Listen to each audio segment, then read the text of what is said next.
Bab 056. Tolong berikan kesaksian kalau suamiku nggak salah dan kamu mau mencabut laporannya. Tolong, Firza. Selin tak menyerah. Ia terus memohon-mohon sambil berlutut di hadapan Firza. Sejujurnya, Firza tidak suka melihat seseorang, apalagi itu perempuan, memohon hingga berlutut seperti ini. Waktu itu, ketika Zaida dituduh melakukan percobaan pembunuhan kepada Niki, sebenarnya kalian juga tahu, kan kalau istri saya nggak salah. Tapi Nicholas dengan teganya memenjarakan Zaida, bahkan sampai menyuap kepolisian agar bisa memuluskan laporannya itu. Selin tercekat. La tidak bisa membantah ucapan Firza. Memang benar, meskipun ia dan Nicholas diam kala itu, tetapi mereka sebenarnya tahu kalau Zaida tidak sengaja. Ada CCTV di ruangan itu dan sangat jelas menunjukkan bahwa Niki memang menahan Zaida agar tidak pergi sementara Zaida berusaha untuk melepaskan diri. Dorongan Zaida pun tidak terlalu kuat, tetapi tubuh Niki malah langsung terpental dan terpeleset undakan tangga di ruang tengah hingga membuatnya jatuh dan berdarah di bagian kepala. Kala itu, bukannya Selin dan Nicholas tidak mau berpikir jernih. Mereka berdua hanya terbutakan oleh rasa kasihan kepada Niki karena gadis itu sudah tak memiliki banyak waktu lagi untuk hidup. Namun sayang, apa yang sudah mereka usahakan untuk Niki ternyata malah berbalik menjadi bumerang untuk keluarga mereka. Melihat Selin tergugu diam seperti itu, Firza hanya meliriknya sekilas kemudian berjalan pergi melewati wanita itu. Selin tidak bisa mencegah Firza pergi. Ia hanya bisa menangisi nasib keluarganya yang menjadi berantakan seperti ini. Hari ini, Zaida dan keluarganya sudah sampai di kampung halaman setelah menempuh perjalanan panjang dari rumah sakit. Berhubung Hafiz juga belum dalam masa liburan, ia tidak ikut pulang dan harus kembali ke pesantren. Ia sudah tenang, yang penting Abah baik-baik saja dan Zaida juga sudah bersama Abah dan Umi. Sesampainya di rumah, Zaida membantu Umi memapa Abah sampai ke kamar. Beliau sebenarnya bisa berjalan sendiri, tetapi kondisinya yang lemah dikhawatirkan nanti bisa membuat Abah jatuh kalau jalan sendiri. Abah bisa jalan sendiri kok, kenapa toh kalian berdua khawatir banget, kata Abah. Umi dan Zaida tersenyum. Lutut Abah masih getar gitu. Nanti kalau jatuh malah bahaya, Abah. Tulang orang tua itu susah kembali seperti sedia kala kalau sudah jatuh, jawab Zaida lembut. Abah menghela napas panjang. Rum, kamu sebaiknya juga istirahat. Kamu pasti capek. Setelah membantu Abah duduk di atas ranjangnya, Umi menatap Zaida. Abah, kamu benar, Rum. Kamu ke kamar aja istirahat dulu. Zaida mengangguk. Kalau gitu Zaida pamit ke kamar dulu ya Abah, Umi. Umi mengikuti Zaida keluar dari kamar Abah. Sebelum Zaida masuk ke kamarnya, Umi menahan pergelangan tangannya. 65. Kenapa, Umi? Tanya Zaida bingung. Jangan lupa kabarin Nak Firza kalau kita sudah sampai di kampung dengan selamat, biar bagaimanapun Nak Firza itu suami kamu. Kamu masih seorang istri, Zaida. Zaida menghela napas panjang tetapi kemudian mengangguk. Iya, nanti Umi. Zaida sadar Umi sengaja mengatakan tentang Firza di luar kamar Abah. Sepertinya, Umi masih menjaga perasaan Abah juga untuk tidak membawa-bawa topik mengenai Firza terlebih dahulu di depan beliau. Bukannya Abah benci kepada Firza, tetapi Abah butuh waktu untuk menenangkan hatinya. Luka hati seorang ayah yang anak perempuannya mengalami tragedi seperti itu pasti amat menyakitkan. Umi paham hal itu, makanya ia berusaha memposisikan diri di tengah-tengah. Ia ingin Zaida tetap mengabari Firza, tetapi ia juga tidak mau Abah mendengar pembicaraan mereka tentang Firza. Setelah itu, Zaida pun masuk ke kamar. Ia menatap ponselnya agak lama. Sejujurnya, Zaidan merasa ragu untuk mengabari Firza. Niatnya pulang ke rumah Abah dan Umi untuk menenangkan diri dari Firsa. Semua peristiwa yang terjadi selama beberapa waktu terakhir terlalu membuatnya kewalahan. Namun, ucapan Umi juga ada benarnya. Zaida masih tetap istrinya Firsa. Akhirnya dengan terpaksa Zaida menghubungi nomor Firsa. Ia berniat untuk berbicara singkat saja kemudian langsung menyudahinya.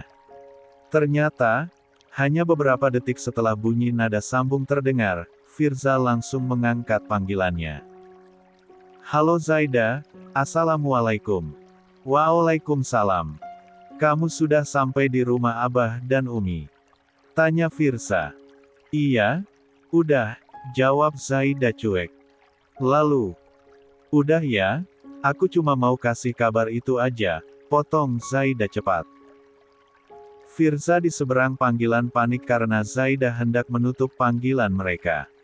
Tunggu Zaida, tolong jangan ditutup dulu. Zaida mengembuskan napas panjang. Apa lagi sih? Tanyanya dengan nada yang setengah ketus. Saya kangen sama kamu, Zaida, kata Firza lirih. Zaida diam sejenak mendengar itu. Namun, berhubung Zaida juga masih kesal akhirnya ia menjawab, masih sibuk, aku tutup sekarang. Ia berkata cepat kemudian langsung mengakhiri panggilan tersebut.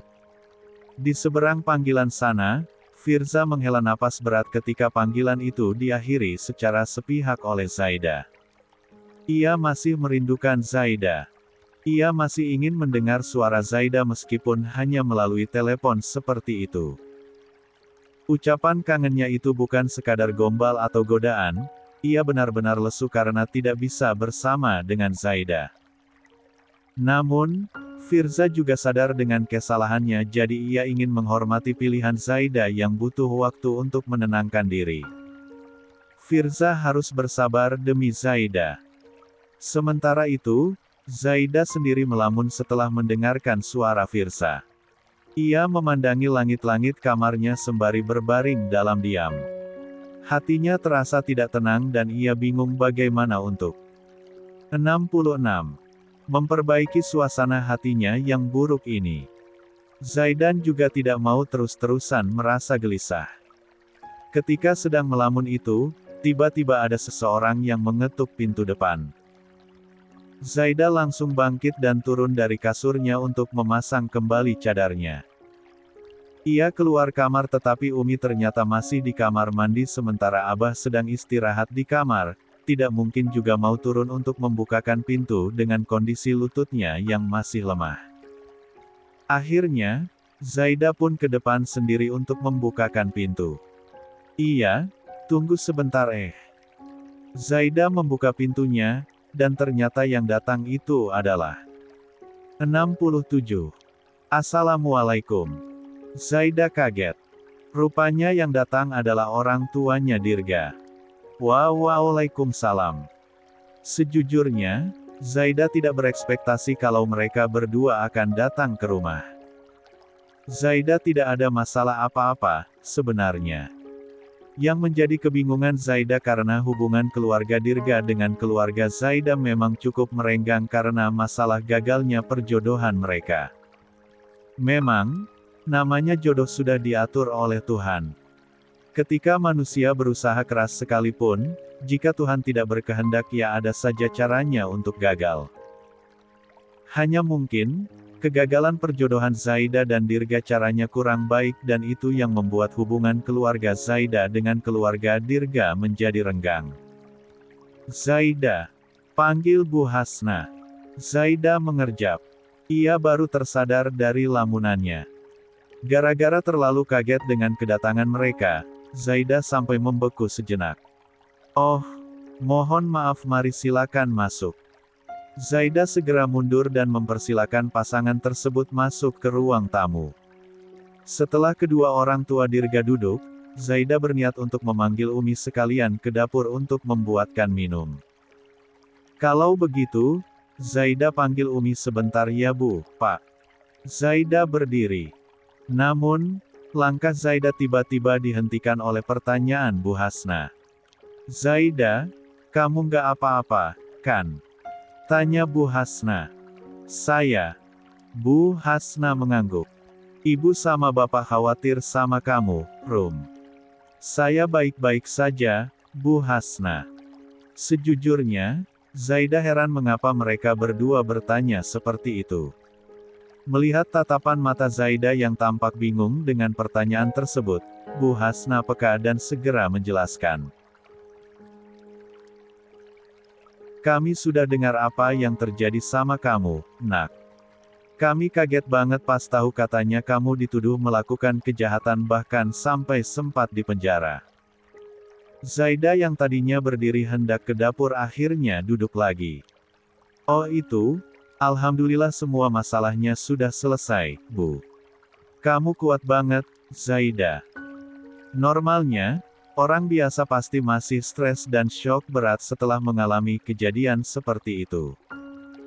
Apalagi, kamu juga nggak bersalah tetapi dituduh melakukan kejahatan. Zaida tersenyum di balik cadarnya. Zaida juga syok, Bu. Tapi, Zaida hanya bisa bersabar. Zaida yakin keadilan pasti akan menemukan jalannya sendiri.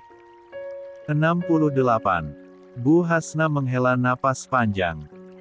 Kami sebenarnya sudah dengar ceritanya dari Valeri, makanya kami kesini pas tahu kamu sudah dibebaskan.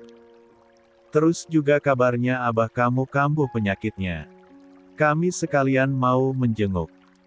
Zaida mengangguk, terima kasih, abah sudah membaik sekarang. Untuk saat ini alhamdulillah semuanya sudah membaik sekarang karena berkat bantuan Valeri juga. Tapi kok bisa, Rum? Pak Firhan ikut bertanya. Maksudnya, suami kamu itu, kan ada pangkat, masa nggak bisa nolongin kamu? Malah Valeri yang banyak bertindak. Kami tahu Valeri itu dari keluarga beradaya meski dianya nggak pernah pamer-pamer soal keluarganya juga, cuma suami kamu, kan juga pastinya punya kuasa, kok sampai nggak berkutik. Zaida merasa canggung mendengar pertanyaan tersebut. Itu karena memang masalahnya sama orang yang ada kuasa juga, Pak. Agak sulit untuk Mas Firza bertindak dengan tekanan di mana-mana. Kalau boleh jujur, Zaida pun kesal dengan Firza.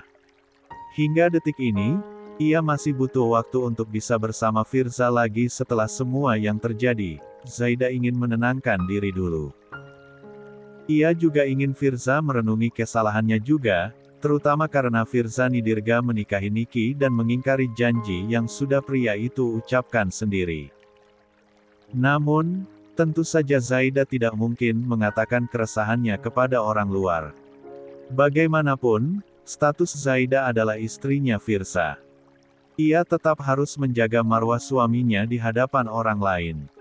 Begitu ya. Kami kurang paham juga jadi bingung kenapa kok suami kamu nggak bisa mencegah kamu di penjara, kata Pak Firhan. Zaida hanya mengangguk. Lalu, Umi yang tadi di belakang ke depan karena mendengar ada tamu. Loh, Bu Hasna dan Pak Firhan toh, sapa Umi. Zaida segera berdiri. Kalau begitu Zaida permisi ke belakang dulu. Sementara Umi menemani orang tua Dirga untuk mengobrol, Zaida ke dapur untuk menyeduh teh. Ia kepikiran dengan ucapan orang tua Dirga mengenai Firza. Apa iya sebenarnya Firza bisa mencegah semua masalah itu terjadi andai pria itu lebih berusaha? Apa mungkin usaha Firza selama ini kurang hingga harus orang lain yang turun tangan untuk membantu Zaida? Zaida menghela napas panjang sambil mengaduk deh. Aku jadi semakin kepikiran aja, gumamnya pelan. Zaida pun membawa teh hangat itu ke ruang tamu kemudian menyajikannya kepada orang tua Dirga. Silakan tehnya, ucap Zaida. Terima kasih, Zaida. Repot-repot segala. Zaida hanya tersenyum dari balik cadarnya. Ia kembali duduk di sana dan mendengarkan para orang tua mengobrol. Umi, ini saya bawakan bingkisan untuk Abah semoga suka dan bisa segera sehat kembali. Bu Hasna memberikan sebuah kotak berukuran sedang kepada Umi yang langsung diterimanya dengan senang hati. Terima kasih, Bu Hasna. Sekarang Abah lagi istirahat di kamarnya. Maklum masih lemes. Orang tua Dirga mengangguk paham, lagi pula mereka sebenarnya merasa agak canggung kalau misalnya bertemu langsung dengan Abah. 69. Nggak apa-apa, Umi. Kami nggak mau ganggu. Kami bersyukur bisa lihat Zaida dalam keadaan baik-baik saja dan kondisi Abah juga sudah membaik, kata Bu Hasna. Lalu, Bu Hasna menoleh kepada Zaida, oh iya, suami kamu kemana, Rum? Apa nggak ikut ke sini? Dari tadi ibu enggak lihat. Mas Firza memang nggak ikut ke sini, Bu. Sekarang Mas Firza masih sibuk untuk mengurus masalah kasus yang tersisa di sana, jawab Zaida. Bu Hasna dan Pak Firhan mengangguk paham. Mereka juga tidak bertanya lebih lanjut mengenai Firza kepada Zaida. Karena sudah ke sini, gimana kalau sekalian makan bersama? Kebetulan saya sudah masak banyak tadi karena Zaida datang, kata Umi. Bu Hasna dan Pak Firhan menolak dengan halus tawaran tersebut. Mereka sungkan kalau sampai dijamu makanan segala padahal sudah agak lama keduanya tidak berkunjung ke rumah orang tua Zaida semenjak ada masalah soal perjodohan itu. Waduh, terima kasih tawarannya, Umi, tapi maaf kami harus menolak dulu, kami nggak bisa lama-lama, masih ada urusan yang harus dikerjakan setelah ini, kata Bu Hasna. Loh, kok buru-buru? Bu Hasna tersenyum. Iya, tadi menyempatkan seadanya waktu saja untuk mampir kemari, yang penting kami sudah lega karena Zaida sudah bebas dan Abah juga sudah keluar dari rumah sakit. Kalau begitu, saya dan Bapak pamit dulu ya Umi, tolong sampaikan salam kami juga untuk Abah, semoga sehat selalu. Umi mengangguk. Terima kasih banyak ya, Abah pasti senang mendengar doa Bu Hasna dan Pak Firhan. Setelah itu mereka pun pamitan. Umi mengantar kedua orang tua Dirga hingga ke depan rumah sementara Zaida ke belakang untuk mencuci sisa gelas bekas tadi. Setelah mencuci gelas tersebut, Zaida kembali ke kamar untuk lanjut beristirahat. Ia merebahkan dirinya di atas ranjang dan kepikiran dengan situasi rumah tangganya saat ini. Zaida memeriksa ponselnya dan ada banyak pesan dari Firza. Zaida hanya membacanya sekilas saja tetapi tidak memberikan balasan apa-apa, jadi ia biarkan saja pesan-pesan tersebut dalam kondisi sudah terbaca tetapi ia abaikan. Zaida menghela napas panjang.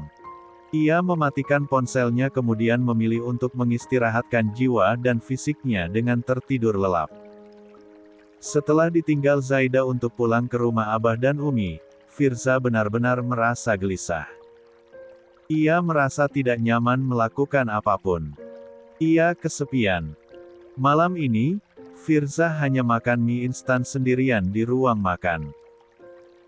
Bukan berarti Firza tidak bisa memasak atau beberes rumah, ia bisa melakukan itu semua sendiri, toh sebelum menikah, Firza juga sudah terbiasa melakukan semua pekerjaan rumah sendiri.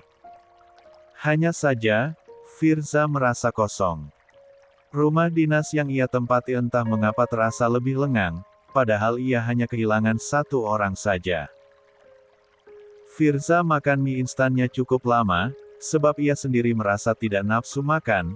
Firza memaksakan untuk menghabiskan makanan itu karena tidak mau mubazir, bahkan aroma menyengat mie instan pun tidak bisa menggoda selera Firza. 70. Zaida makan apa ya di rumah Abah dan Umi sekarang? Gumam Firza sembari mengunyah makan malamnya pelan-pelan. Zaida sama sekali tidak memberikan kepastian sampai kapan kiranya ia butuh waktu untuk menangkan diri di rumah Abah dan Umi. Selesai makan, Firza langsung mencuci piring kemudian membasuh mukanya di kamar mandi, menyikat gigi, dan masuk ke kamar. Firza hendak tidur, tetapi ia kebingungan mencari sarung bantal karena yang sebelumnya agak kotor. Zaida, biasanya di mana kamu naruh Firza menengusap wajahnya. Ia lupa kalau Zaida tidak ada di sini. Suasana hati Firza jadi memburuk. Ia akhirnya batal mengambil sarung bantal baru dan langsung naik ke ranjang dan rebahan. Selama beberapa saat, Firza memandangi langit-langit kamar itu, namun, lambat laun ia benar-benar tidak bisa menahan kerinduannya kepada Zaida. Firza mengambil ponselnya dan mengirim pesan kepada Zaida. Assalamualaikum, Zaida. Selamat malam. Hari ini bagaimana? Tadi makan malam sama apa? Apa kondisi Abah sudah membaik? Saya kangen sama kamu, Rum.